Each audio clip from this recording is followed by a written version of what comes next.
छोड़ के आपन गाँव जवार, छोड़ के आपन गाँव जवार, आइली हम परदेस।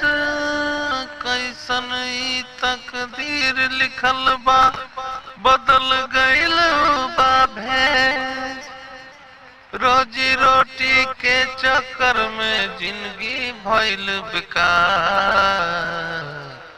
हे भगवान तार तार भइल हमरो ई संसार।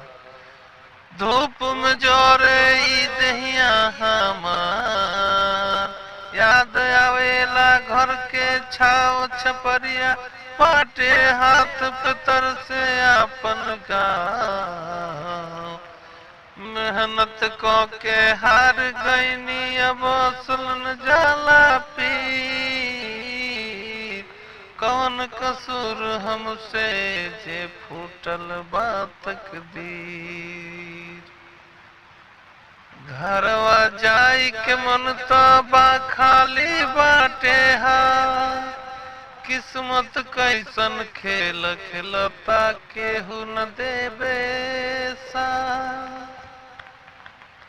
घर के मजबूरी खींच ले आइल सात समुंदर पार।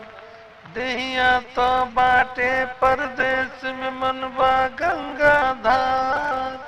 खटक खटक जिंदगी बीतल, भइल न सुखवा सपना चूर। हे भगवान काहे बनौला हमनी के इतना मजबूर। हे भगवान काहे तू बनौला हमनी के इतना